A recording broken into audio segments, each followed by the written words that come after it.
Hey guys, I'm Abby with MotorCityNerds. Welcome to all new subscribers. Sorry it's been a minute since I posted. I've been working some things out and then I got violently ill. It was really weird, but welcome to the new year. Let's talk about True Detective Season 4, Episode 1.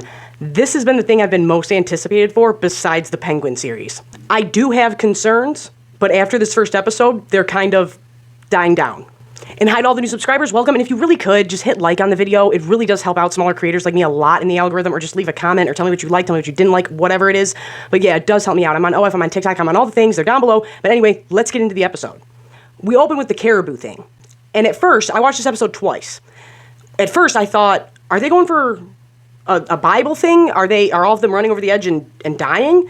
But then I kind of thought they didn't die, and they just didn't show it. But I do like this supernatural aspect being more prevalent on top of everything, because there was always a weird ritualistic supernatural element to all of these seasons. This one is outright putting it in your face a little bit. On my second watch through, my mom said the same thing. She said, no, they're offing themselves. And I kept thinking about that story in the Bible when Jesus takes a demon out of a person and puts it into the pigs and they run over the edge and drown. And I was like, oh, it's giving mad creepy Bible, exorcise demons, get demons out of here, get the evil out of here vibes. If you're new, I grew up hardcore Catholic, hardcore Irish Catholic. So it's ingrained in my brain. You throw a Bible reference at me, I'm probably gonna pick it up. Then they show the science people, the Salal people. And does anybody else think that Twist and Shout is kind of like a, I don't know how to put this, kind of like a reference to this dead husband, like, and he's doing like some ritual traditional dance and he's twisting all over? Or it could be like the dead bodies are twisted around, like Twist and Shout can come off in like a creepy way if you change the connotation. That's what I'm trying to say. And it's True Detective, so who knows? But the superstitious versus reality versus this culture, I really like that a lot. Here's one major, the connections to season 1 I really liked. It did not feel like they were trying to recreate Marty and Rust with these characters, but I really liked their dynamic and liked them together. This is the one season I would say, and I really liked season 3, but this is the one season where I'm getting that vibe, but it's not a ripoff from these characters.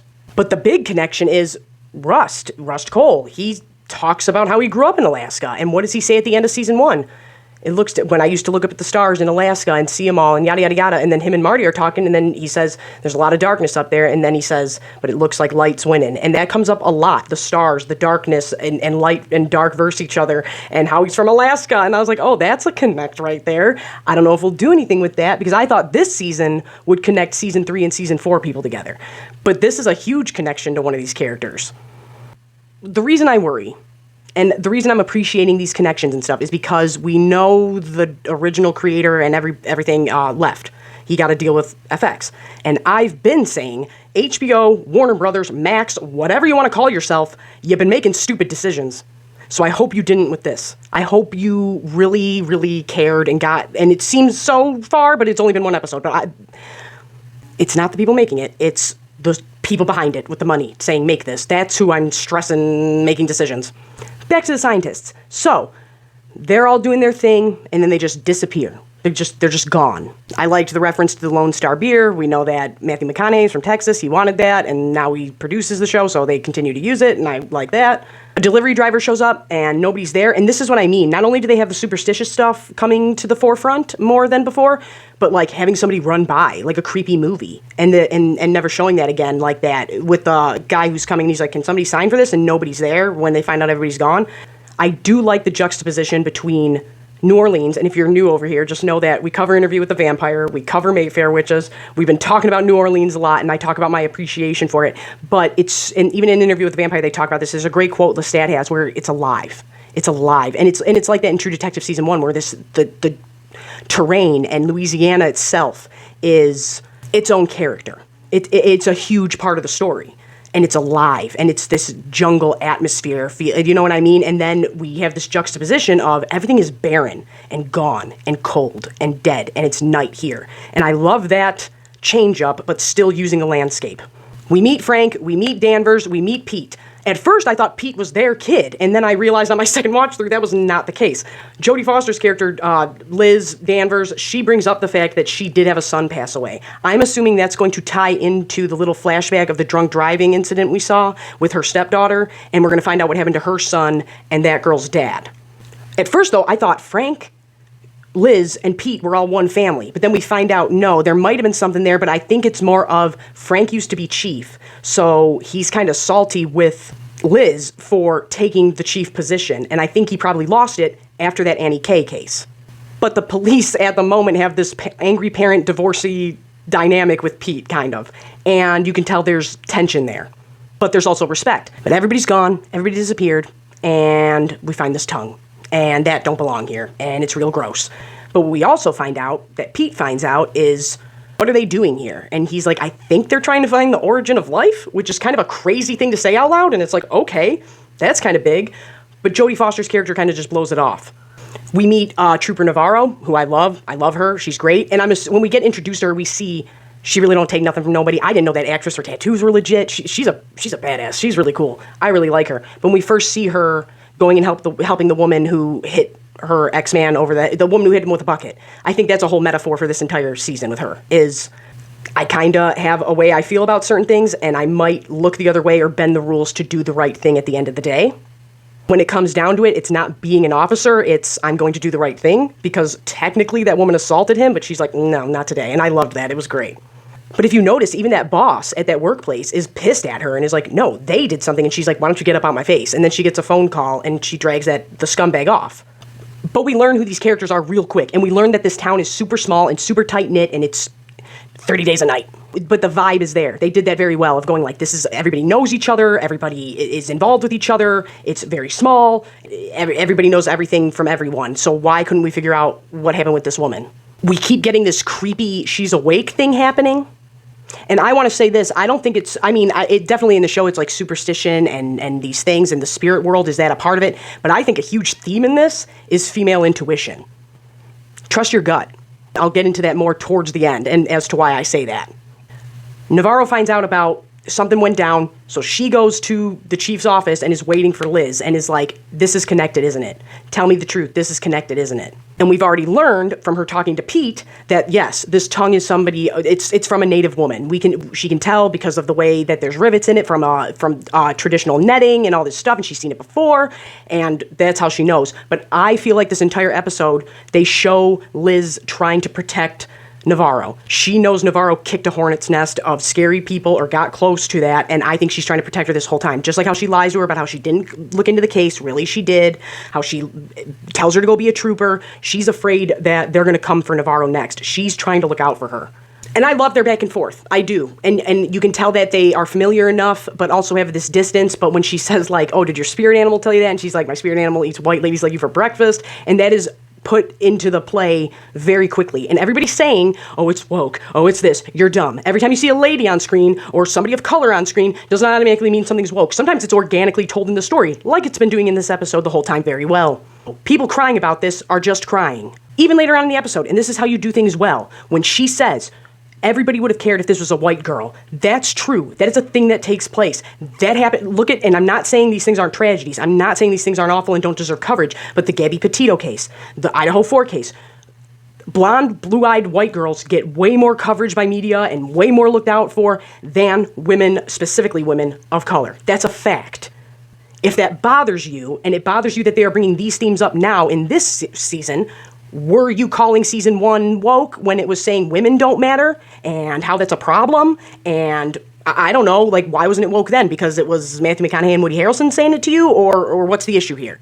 Because when they're having that conversation and Navarro says that to her, I loved that Jodie Foster bucks back, and she's like, don't put that on me. She's not denying how the world is, but she's like, don't put that on me, don't say this, don't do that, and I really loved that, never buck back, and you can tell she understands that is a factor here, but like I said, she's trying to protect Navarro. Liz has Pete snatch up some files from his dad. It's weird. It's weird that police have files in their home.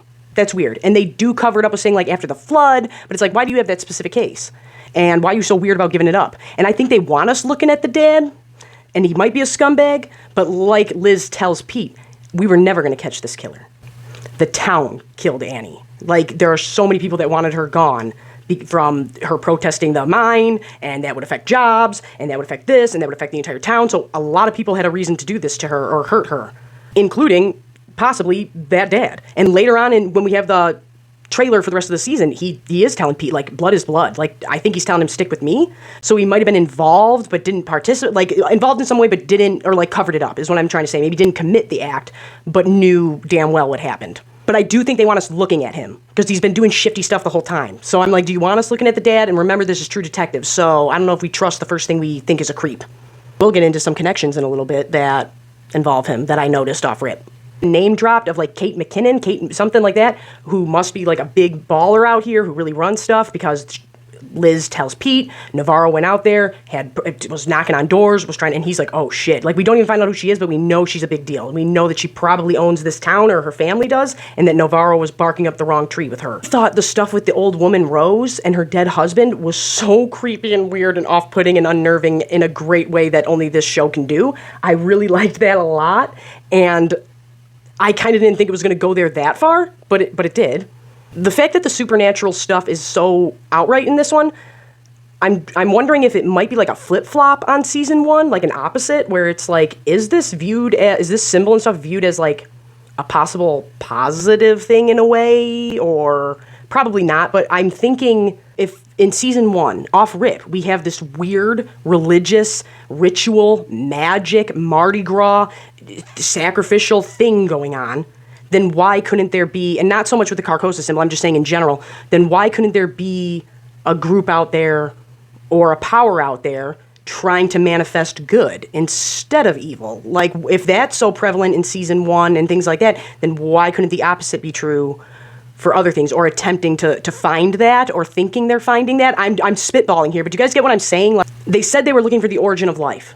And the CARCOSA people in season 1 are very much about time is a flat circle, death, repeating, this and that, death, death, death, death, death, it's not the end. But these people were looking for the origin of life, which could also mean time is a flat circle. So I don't know, but what I'm saying is their reasons might not have been nefarious as season 1's people.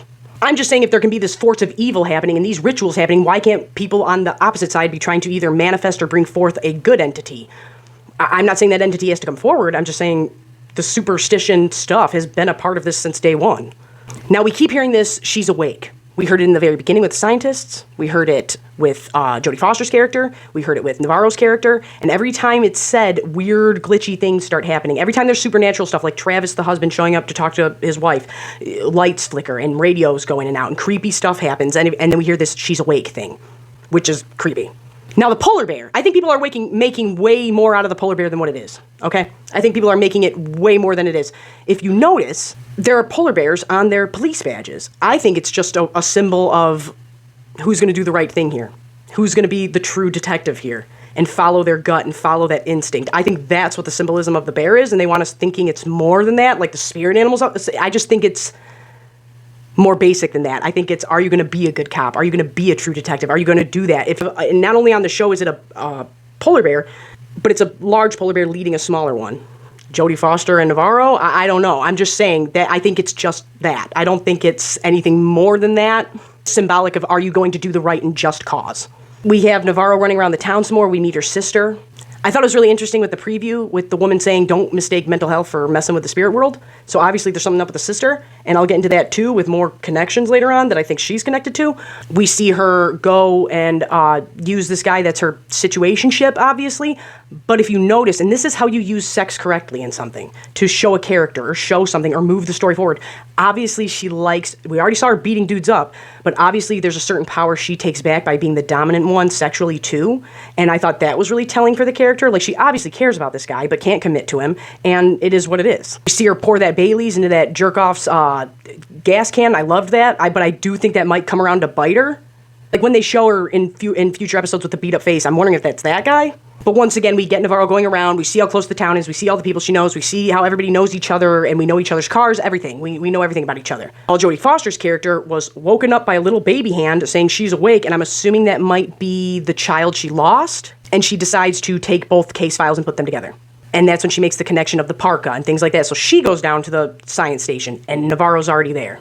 And they both know what's up. I had this conversation with Navarro earlier in the episode that I haven't talked about, where she talks about God and how she knows there's a God, but we're really all alone and all these things. So she's kind of the one going off of faith, like Marty. And Jodie Foster's the one going off of fact, like Cole a little bit. But like I said, these characters are so different from them that they don't feel like they just copy and pasted them at all. That is definitely a theme in this. And she went there off of her gut, and Jodie Foster went there off of evidence. And she's like, I'm looking for anything. And she's like, a parka. And they don't find it, but they find out there was a dude there that might have had that coat. How are the science turds involved? So remember that Frank was real deterred about going to look for these guys. He was like, no. Oh shit, just kick that. He was like, nope, these dorks went for a walk, and it is what it is. And she's like, no, this is worse than that. And you can tell he's kind of like pissed about that. And then he starts texting and like not paying attention. Who are you texting? But like I've been saying, I think they want us thinking he's shifty, but he might be. At the science station, we have the really creepy whiteboard that says we are all dead. That was unnerving. And then we have the final revelation of the feelings these two have about the Annie K case. And when she starts saying, you didn't see it, you didn't find it, like you didn't see the hatred there was for this woman. No, you didn't. And they have their back and forth. And like I said, you can tell Jodie Foster's holding a way more back. And she even calls her on that. She's like, you studied the case, didn't you? And she's like, I don't want, because Jodie Foster knows if we keep poking around, this town can outnumber us. It doesn't matter if we are law enforcement. She's trying to keep her safe.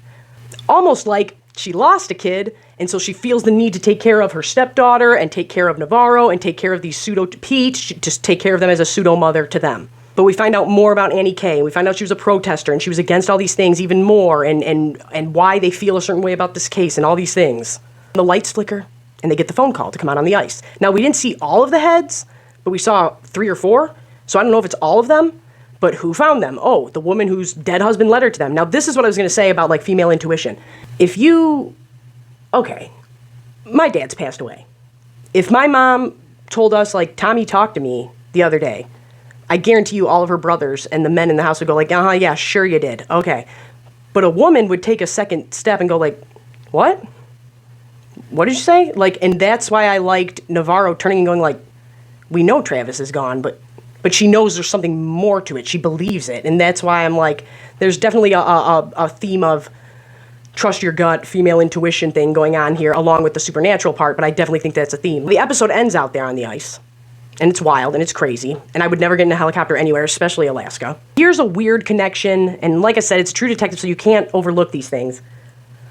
We didn't fully find out who's funding what, and how much these science people were getting, and where it was coming from, and all these things. We haven't officially found that out yet, but if you notice in the town, like when the drunk driver's wearing a hoodie for like the school hockey team, that blue, and that orange, and that blue and orange in the science station, and the blue and orange in the crab working factory is all the exact same shade of blue and orange. It's not any different. And it's like, yeah, maybe it's the town colors, whatever. Or is it from this station and these people that are funding it? Like, there's a connection here. It's all, and then if we take the blue part, we have the blue-haired sister, we have the dad painting the room blue, and if we take into season 3, colors and colors of rooms and colors of things had a huge part of the story. So the chick's hair, the bedroom, the town, city colors of the school, the colors in the science center thing, all of it is this exact same shade of blue and orange. And maybe I'm crazy, but watched it twice and saw even more of that. And in the crab factory place, it's the same shade. It's not just blue, it's not just orange, it's the same exact shade throughout the entire episode on all different things connecting through this town. And if you played sports and things like that, you'd know those things need funding. And so who's giving money out and all this, and why are we all connected through these colors? The school, the science, the town, the factory, why is it all like that? And it's another thing that points at Frank being weird, the dad. But I really like this episode. Now, can I say something really quick? Let me read this to you. Because I heard about the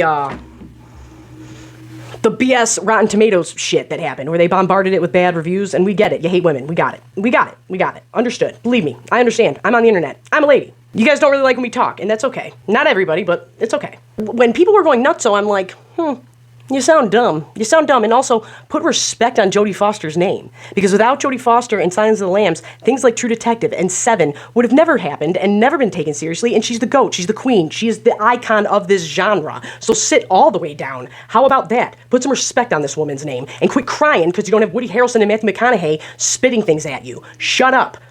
But let's just say this. These are things I read from other people's reviews, like written reviews they did. They called Jodie Foster's character abrasive, off-putting, cold, rough, unlikable, I didn't feel any of those. I felt like the rough and the gritty part, but I felt more of a maternal protectiveness from this character.